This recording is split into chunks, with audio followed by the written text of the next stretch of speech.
What's up, ladies and gents? Welcome to another debriefing. Hold the wheel there, Pete. Yeah, no, I wasn't let one go.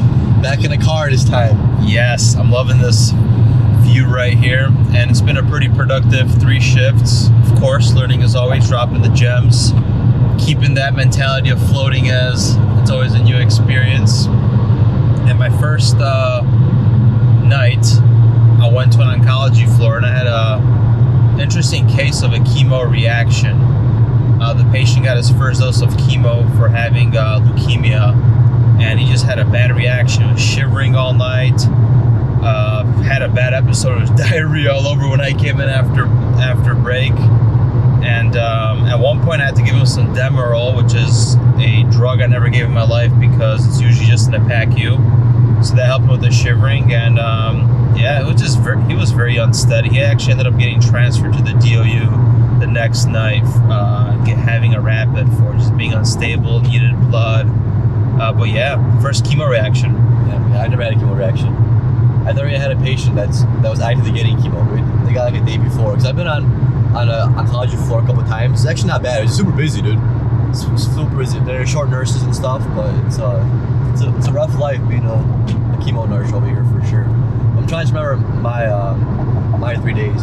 First of all, I was happy to be on ICU. Night number 2, I was in the ICU. I had a DKA patient, and I was open for admission on another one, and they wanted to give me another DKA patient, so that wasn't gonna fly. So I, spoke up. Had to speak up, yeah. I spoke up because it's having a DKA patient. Like you're not sure how it's gonna go, especially because that patient came in at like around 4 or 5 o'clock. So it's just, you can't really tell how stable they are yet. And they want to give you another one. And especially the DKAs, they come in, they're smiling, and they're alert, but they're busy as hell with the shit you gotta do. Especially here, because here you put on an insulin drip, and then they have like a 2-bag system where one's D10 with potassium, and the other half one is half number saline with D10 with potassium, and the other one is just 0.45 with potassium, and you gotta switch them over depending on what the blood sugar is. And yeah, with this one, we keep them on an insulin drip until CO2 is, I think it's like above 15, and then gap is below 12 or something like that, right? I have it right here. Yeah, and it's numbers. And it's strange how this protocol works because it sucks. Today my potassium was less than 3.3, so I couldn't start my insulin drip, but I'm still giving the D10 and the half normal saline, running the 2-bag system. Yeah, it's super annoying.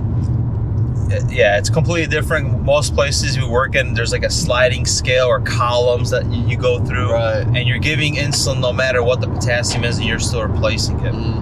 Yeah, I don't know why they do it this way. So first place I've ever seen do this. I'm not sure if it's evidence-based, what it is or whatever, but I was for those that don't know, like the NI and GAP, why we need a certain level of CO2 is because they both affect the acidity of your blood, and if you're acidic, insulin's not gonna work right. You're not gonna be able to bring down that glucose, and you're not gonna be able to live, basically. But it was a young patient. She was definitely on a heavier side. First time she ever had this, but she presented with like UTI symptoms, and it's newly diagnosed diabetes, which was kind of she's just really young, but she's really, really obese. So it's like she has to do a lot of lifestyle changes to get on track. And I actually had this shift that we just got off of. I had a patient that had a kidney transplant for 2014, and he got it from a live donor, which was cool, right inside a kidney transplant. Because I'm always interested in if they get a live or a cadaver, because if you get a kidney, you can either get it from a person that died or a person that is kind of actively dying but still alive technically, So that was pretty cool. I talked to him for a little bit. He was doing fairly well. Nice guy. Didn't really need much. I had a kidney patient last shift, and she went into press, which I've never heard about. Another new case I had that I learned about.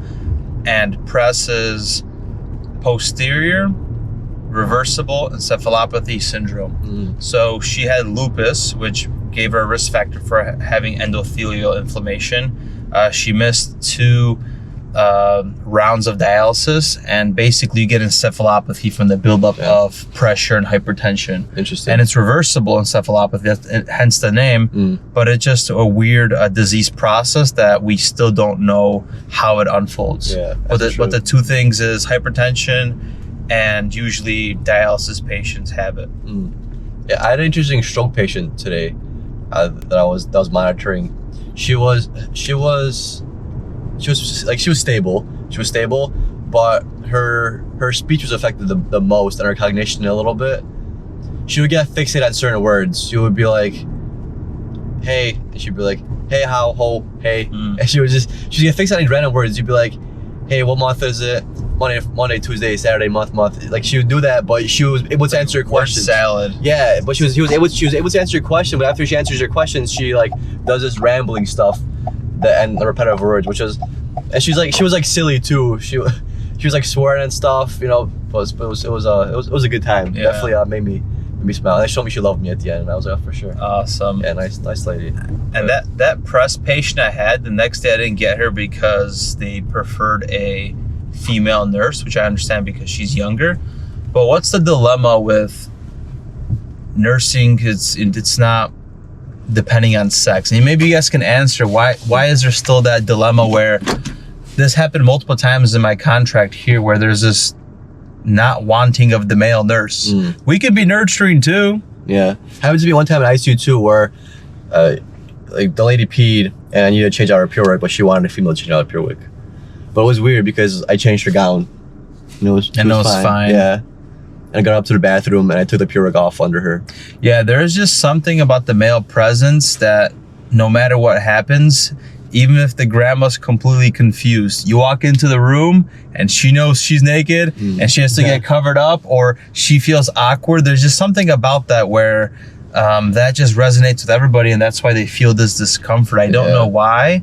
Maybe because the males going into this profession is still a new thing and we're still on a lower percentage side. But I think that with all this new stuff coming and we're eliminating gender and all this good stuff, man, maybe you shouldn't care so much about a male nurse. Yeah, probably. Yeah, probably. My 2 cents. Yeah, it probably still goes into it because most of our patients are old, so it probably goes into that too, where they're more modest. You could say this was younger patient, 30s. 30s. Okay. Yeah, still. Well, you probably are same age, so that's probably why. If you think about it, like if you're a female, yeah, maybe you should have put down your hair. Maybe you thought you were a dude. Right. Chick. Yeah. And then I had one more patient too, which was just super busy. I was pushing PRNs all night, going back and forth. Fentanyl and Versed, couldn't calm her down. Today, actually, why my shift was also busy today, I had to go for a CTA first thing, 8 o'clock, right away. Because she has gallstones. They did an MRCP, which then we could do outpatient because it's not abducting anything, or not obstructing. But then now she's spiking fevers, redoing blood cultures, went for the CT to see if we have to put a percutaneous drain in. But what's silly in this hospital is they don't do an ERCP here. So for that intervention, we have to take them to the other facility to work at. It's not like there's like not enough stuff to do here. Yeah, small things. And what's wild is she originally came in for what is it called? The pancreatitis and the gallstones, but lactic was super high. Gave her a bunch of fluids in the ER. I think she went in some flash pulmonary edema and needed to get intubated because of that. So yeah. Wild times in healthcare. Yeah. Because I had a patient with pulmonary edema too today, and during a report, I got that he was spitting out like pink stuff. Frothy sputum. So that's what I thought it was. But when he was spitting out, it was blood, dude. Spitting out blood, like frank red blood, and he was on Coumadin, so we held this Coumadin because I know it was like 3 point something. So because when a nurse told me, so I'm like, for sure it's probably pink, frothy sputum, probably pulmonary edema kind of stuff, but no, it was straight blood. Yeah. I had another patient. Yeah, I had another patient that was on trach to vent, super anxious. So at night I gave him morphine with Xanax with Seroquel all at the same time, and then it calmed him down. Yeah, it worked. I don't recommend doing that to like a lot of your patients, but this guy was just so anxious. I had to give him all three. He needed a trifecta. Yeah, because it was rough. And then later on at night I had to give him the same thing again, like around 3 o'clock. So it was a mission. Like he's fine. It's just he's super anxious. He's got like really bad cancer. I feel bad for him. He probably doesn't really have a good prognosis. Damn. He was DNR DNI. Plan is to go on palliative care and go home. Speaking of going home, made it. We're here. It's time to go home. And last thing, in the honor of the nurse that took his life away because of... Was it he? Yeah, it was a he. Nurses are burnt out, so take care of your mental health. And if you're a healthcare worker, it's not a bad thing to seek mental health or a therapist or therapy, because we do need it with this stuff that happens, and it's totally okay to do it. Yeah, when you have internal stuff going on, the best way to get it out is by speaking about it, like releasing it externally. So that definitely helps a lot. But damn, that was a guy, huh? Yeah. Damn. Yeah, shout out to him. It's unfortunate. Yeah. But yeah, see you guys in the next one. Yeah, peace out.